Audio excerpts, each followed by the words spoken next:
এবং পাশাপাশি আজরাইল ফেরেশতা মানুষের রূপ নিয়ে এসে তিনি বসে কথা বলছিলেন, ভাগে ভাগে পাকা চোখে দেখছিলেন হিসাব রক্ষককে। তাকে দেখছিলেন হিসাব রক্ষককে দিচ্ছেন। মনোযোগ দিয়ে শোনেন ভাই, হিসাব রক্ষক হিসাব করে আর একটু পরপর দেখে কি ব্যাপার, অজ্ঞাত ব্যক্তি যাকে আমি কখনো দেখি নাই, সে ব্যক্তি বারবার আমার তিনি কেন তাকাচ্ছেন। তিনি হিসাব করে আর একটু পরপর দেখেছিল পাকা চোখে তার দিকে তাকাচ্ছেন। এমন অবস্থায় আজরাইল আলাইহিস সালাম কথাবার্তা শেষ হয়ে গেল, সুলাইমান আলাইহিস সালামকে বিদায় দিয়ে চলে গেলেন। সঙ্গে সঙ্গে হিসাব রক্ষক দৌড়ে বাচ্চার কাছে গেলেন, বাচ্চা সুলাইমান, এই লোকটাকে কিন্তু আমি কখনো দেখি নাই, লোকটা কেমন করে বারবার আমার দিকে তাকাচ্ছিল। তখন বলছেন, শোনো, যে লোক এসেছিল সে আসলে আজরাইল। সে কি আজরাইল মানুষের জীবন কবজ করে, মানুষের শুরুতে এসেছিল আমার সাথে দেখা করার জন্য। যখন আজরাইলের কথা শুনলো, সঙ্গে সঙ্গে হিসাব রক্ষকের অন্তরটাকে বের উঠল। একদম আজরাইল এসেছে, ভাগে ভাগে পাকা চোখে আমার দিকে বারবার তাকাচ্ছে কেন? মনের মধ্যে মৃত্যুর ভয় চলে আসলো। কি চলে আসবে? মৃত্যুর ভয়। এইরূপ বারবার আমার দিকে দেখতেছে, তার মানে আমার কি সিরিয়াস চলে আসলো মৃত্যু? তখন তিনি সুলাইমান আলাইহিস সালামকে বললেন, আমার একটা আরোগ আছে, কি আরোগ বলো? তিনি বললেন, কুমাস উপত্যকা পৃথিবীর শেষ প্রান্তে, সেই কুমাস উপত্যকায় আমাকে আপনি দেখে আছেন, আমি দিকে থাকতে চাই না। যে এলাকায় আজরাইল আলাইহিস সালাম ঘুরে বেড়াচ্ছে, এলাকায় আমার থাকতে আর মন চাচ্ছে না, আমি ভয় পাচ্ছি। পৃথিবীর শেষ প্রান্ত কুমাস উপত্যকায় আপনি বাতাসকে বলে আমাকে রেখে আছেন, আমি আর এই এলাকায় থাকবো না, আমার মৃত্যু ভয় চলে আসছে। সুলাইমান আলাইহিস সালাম বলে, কি বললো এসব? যাও, চিন্তা ভাবনা করো না, দেখছো কাজ করো।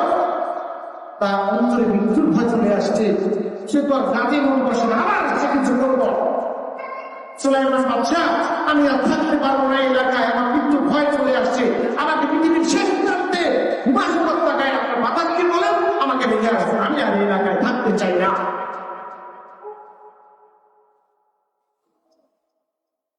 নাসর বান্দা, কথা শোনো না। আচ্ছা, বাতাসকে খবর দিলে বাতাস যদি একটা সিংহাসনে করে আমার এই হিসাব রক্ষককে কুমাস উপত্যকায় রেখে আসো, হাজার হাজার বছর দূরে যে কুমাস উপত্যকা সেখানে রেখে আসো। সঙ্গে সঙ্গে হিসাব রক্ষক একটা চেয়ারের মধ্যে বসলেন, সেকেন্ডের মধ্যে, নিমিষের মধ্যে বাতাস তাকে নিয়ে যে কুমাস উপত্যকায় রেখে আসে। যে কুমাস উপত্যকায় পৌঁছাইছে, পা নামছে, সঙ্গে সঙ্গে আজরাইল জান্নাত কবজ করে দিয়েছে। কুমাস উপত্যকায় পা রাখে নাই, সঙ্গে সঙ্গে আজরাইল জান্নাত কবজ করে দিয়েছে।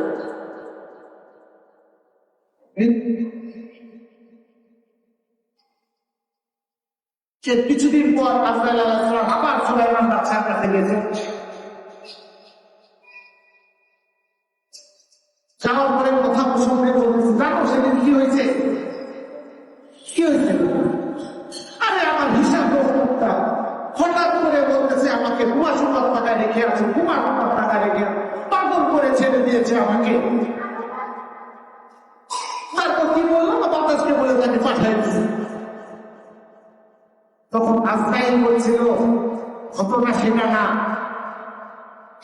ঘটনা সেটা নয়, ঘটনা আমি যেদিন আপনার এখানে দেখা করতে এসেছিলাম, আল্লাহ পাকের কাছে আমার আদেশ ছিল কুমাস উপত্যকায় যে এই হিসাব রক্ষকের জান কবজ হবে, সেই হিসাব রক্ষক এখানে কি করে?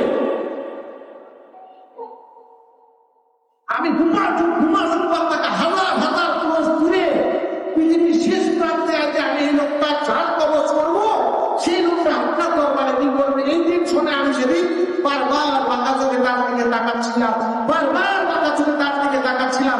এই লোকটার এই অল্প সময়ের মধ্যে কুমাস উপত্যকায় যাবে কখন, আমি সব জান কবজ করবো কখন?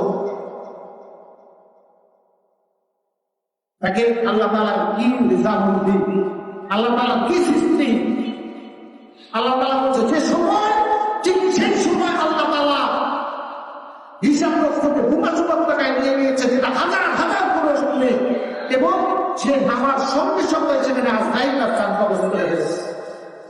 এই জন্য ভাইয়ের বুঝুন, বড় বড় চিকিৎসালয়, বড় বড় হাসপাতাল আপনার আমার জীবন কখন বাঁচাইতে পারবে না। আমার মৃত্যু যেখানে থাকবে, যে স্থানে থাকবে, সেই সময় 1 মিনিট বেশি হবে না, 1 সেকেন্ড বেশি হবে না, আপনার ঠিক সেই জায়গায় উপস্থিত হবে। সেটা যদি দুর্ঘটনা হয়, রোড অ্যাক্সিডেন্ট হয়, এর মধ্যে অনেক অনেক বড় কিছু আছে। আমি চাইলে আল্লাহর কাছে দোয়া করতে পারি, আল্লাহ তাআলা আপনি আমার মৃত্যুটাকে সোনার মদিনায় দিয়ে দেন, নবীকে পৌঁছাতে দিয়ে দেন। আমরা চাইলে এটা দোয়া করতে পারি, আল্লাহ চাইলে এটা পরিবর্তন করলেও করতে পারি। আল্লাহ কোন সিনেমা হলে ভস করে আমাকে মৃত্যু দিও না, কোন বাজারে যেখানে মেয়ে ছিলেন যে ভর্তি, এমন বাজারে আমার মৃত্যু দিও না, এমন বোর্ডে তুমি মৃত্যু দিও না যেখানে পাপে পাপাচার হয়ে আছে, এমন স্থানে করোনার মৃত্যু আমাকে দিও না, আমাকে জানাজা করার মতো কোনো রোগ থাকবে না। কিন্তু আমরা এই মৃত্যুর জন্য কখনো দোয়া করি না। আমরা মৃত্যুকে ভয় পাই না, মৃত্যুকে ভয় পাই না। আমরা মৃত্যুকে যদি ভয় পাই না, তাহলে আযাব ছোড়ার সাথে সাথে মসজিদে আসতাম। আমরা মসজিদে আসতে চাই না, আমার মধ্যে রিজিকের একটা লোভ। সম্মানিত হাজিরিন, আপনাকে আমাকে মৃত্যুবরণ করতে হবে। কুল্লু নাফসিন যায়িকাতুল মাউত, প্রত্যেককে মৃত্যু স্বাদ করতে হবে, প্রত্যেককে। এখন আপনি বলতে পারেন প্রত্যেককেই, হ্যাঁ, প্রত্যেককে মৃত্যু স্বাদ গ্রহণ করতে হবে।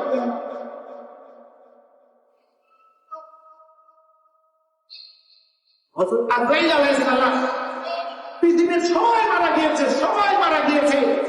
সেই সময় আজরাইল আলাইহিস সালাম আল্লাহ পাককে বলবেন, আল্লাহ পাক চাইলে জালালহু, আজকে পৃথিবীর শেষ ব্যক্তিটাও মারা গিয়েছে। আল্লাহ পাক বলবেন, আমি সব ভালো জানি, ফেরেশতারা বেঁচে আছে না, তারাও মৃত্যুবরণ করেছে। এখন আপনার আরো সে কুচুরি যারা ধরে আছে তারা বেঁচে আছে, জিবরাইল এবং মিকাইল আলাইহিস সালাম বেঁচে আছে, আর আমি বেঁচে আছি। আল্লাহ পাক বলবেন, ঠিক আছে, এখন জিবরাইল আলাইহিস সালাম এবং মিকাইল আলাইহিস সালাম তারা মৃত্যুবরণ করবেন এবং সঙ্গে সঙ্গে তাদের মৃত্যু হয়ে যাবে। তারপরে আজরাইল আলাইহিস সালাম আবার বলবেন, আল্লাহ পাক জাল্লে জালালুহু, আজ তো সব খরচ করেছে, আজ আপনার কুরসিতে যারা কুরসি বহন করছে, এই ফেরেশতারা বেঁচে আছে, আমি বেঁচে আছি, আর আপনি তো কখনো মৃত্যুবরণ করবেন না, আপনি বেঁচে আছেন। আল্লাহ পাক বলেন, আমার কুরসি যারা ধরে আছে তারাও মৃত্যুবরণ করবে, আজ সঙ্গে সঙ্গে তাদেরও মৃত্যু হয়ে যাবে। আজরাইল আলাইহিস সালাম আবার বলবেন, আল্লাহ পাক জাল্লা জালালুহু, আজ আপনি বেঁচে আছেন, আপনার তো মৃত্যু নেই এবং আমি বেঁচে আছি। কে আছি? আমি বেঁচে আছি। আল্লাহ পাক বলবেন, আজরাইল, তোমাকে জীবনে অনেক একটা গুরুত্বপূর্ণ কাজ দিয়েছিলাম, সারা জীবন তুমি মানুষের মৃত্যু হরণ করেছো, আর যখন কোনো কাজ নাই তোমার দায়িত্ব শেষ, আজ তুমি মৃত্যুবরণ করবে। সঙ্গে সঙ্গে আজরাইল আলাইহিস সালাম মৃত্যুবরণ করেছে। আর কেউ আছে পৃথিবীতে? কোন ফেরেশতা, কোন মানুষ, কোন পশু পাখি? কেউ নেই। আল্লাহ পাক একাই। আল্লাহ পাক দুনিয়াতে আর কেউ নাই। আল্লাহ পাক এই দুনিয়াকে এরকম কাগজের মতো ধরবে, ছুঁড়ে ফেলে দেবেন। এই কাগজের মতো ধরবে, ছুঁড়ে ফেলে দেবেন। হাদিসের কিতাবে আসছে, এরকম 3 বার করবেন। 3 বার করার পরে আল্লাহ তাআলা পাপাচারীদের উদ্দেশ্যে আল্লাহ তাআলা যে একটা নারাজি, না খুশি, আল্লাহ সেদিন প্রকাশ করবেন, লিমানিল মুলকু লিয়াউম, আজ রাজত্ব কার? আল্লাহ বলবেন, আজ রাজত্ব কার? লিমানিল মুলকু লিয়াউম, তোমরা পৃথিবীতে এত দাম্ভিকতা অর্জন করেছ, পৃথিবীকে মানুষকে মানুষ মনে করো নাই, আমার ইবাদত করো নাই, লিমানিল মুলকু লিয়াউম, আজকে রাজত্ব কার? আজকে রাজত্ব। 3 বার এরকম আল্লাহ পাক প্রশ্ন করবেন, কেউ উত্তর নেই। কে উত্তর দিবে? কেউ উত্তর দেওয়ার মতো বেঁচে আছে? গিয়ে উত্তর দেওয়ার মতো বেঁচে নাই। আল্লাহ তাআলা নিজেই বলবেন, লিল্লাহিল ওয়াহিদিল কাহ্হার, এই রাজত্ব সকল পরাতন্ত্র একমাত্র আল্লাহ। একমাত্র কার? একমাত্র আল্লাহ। সেদিন অহংকার, দাম্ভিকতা, অর্থ সম্পদ কোনো কিছুই থাকবে না, কেউ থাকবে না, একমাত্র আল্লাহ বেঁচে থাকবে। লিমানিল মুলকুল ইয়াউম লিল্লাহিল ওয়াহিদিল কাহ্হার। এই জন্য ভাই ও বুজুর্গ, আমি আপনাদের অনুরোধ করি, মৃত্যুর ভয় এটা আপনার আমার মধ্যে থাকতেই হবে। মৃত্যু একটা অবিনাশিত বাস্তব একটা কথা। কুল্লু নাফসিন যায়িকাতুল মাউত ওয়া নাবলুকুম বিশ-শাররি ওয়াল খায়রি ফিতনাহ ওয়া ইলাইনা তুরজাউন। ভালো মন্দ সবকিছুই থাকবে, সবকিছু তুমি অর্জন করতে পারবে, ক্ষমতা তোমাকে পৃথিবীতে দেওয়া হবে। তুমি চাইলেই ভালো রাস্তায় গ্রহণ করতে পারো, তুমি চাইলেই খারাপ রাস্তায় গাইতে পারো। পৃথিবীতে কেউ তোমার বলার কেউ নাই, রাতের অন্ধকারে পাপ করতে পারো। কিন্তু মনে রাখো, আমার কাছে তোমাকে ঠিক ঠিক ঠিক সময় আসতে হবে। এক সেকেন্ড তুমি যে বলবা যে আমাকে একটু হিসাব আছে, সেকেন্ড অপেক্ষা করে হিসাবটা শেষ করে আসি, এই সুযোগ আপনাকে দেওয়া হবে। এই জন্য আসুন আমরা মৃত্যুকে ভয় করি এবং আল্লাহ পাককে খুশি করার জন্য আল্লাহ সকল নিষেধ নির্দেশকে আমরা মানার চেষ্টা করি। আল্লাহ পাকের কাছে দোয়া করি। আল্লাহ পাক বলেছেন, উদউনি আস্তাজিব লাকুম, তোমরা আমাকে ডাকো, ডাকো, আমি তোমাদের ডাক সাড়া দেব।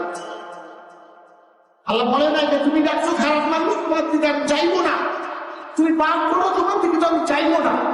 আল্লাহ পাক এটা বলেন নাই। আল্লাহ পাক বলছেন আস্তাজিব লাকুম, তুমি ডাকো আমাকে, তুমি যেই হোক না কেন, তুমি আমাকে ডাকো, আমি তোমার ডাকে সাড়া দেব,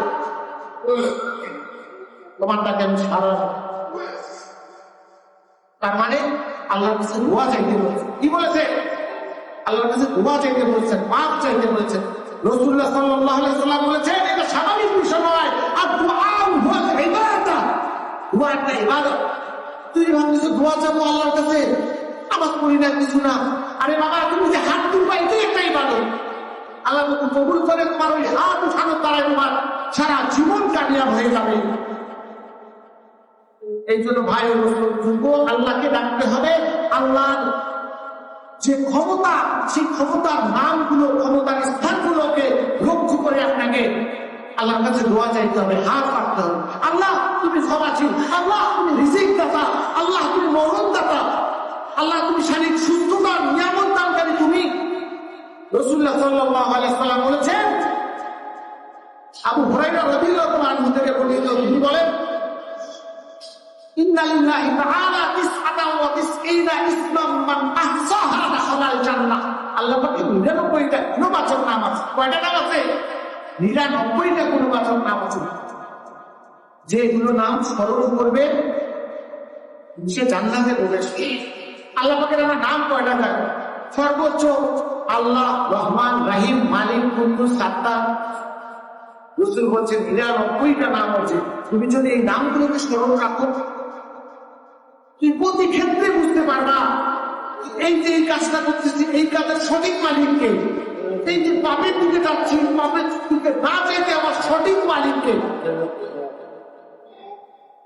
ওয়াল্লাহুল্লাযী লা ইলাহা ইল্লা হু আর রহমানুর রহিমুল মালিকুল কুদ্দুসুস সালাম আল মুমিনুল মুহাইমিনুল আজিজুল জাব্বারুল মুতাকাব্বির আল খালিকুল বারিউল মুসাউবিরুল গফফারুল ওয়াহ্হাবুল ওয়াহ্হাব আর রাজ্জাকুল ফাত্তাহুল আলিমুল কাবিরুল বাসিত আল খাফিদুর রাফিউল মুইজ্জুল মুদিল্লুস সামির আল বাসিরুল হাকামুল আদলুল লাতীফুল খাবীর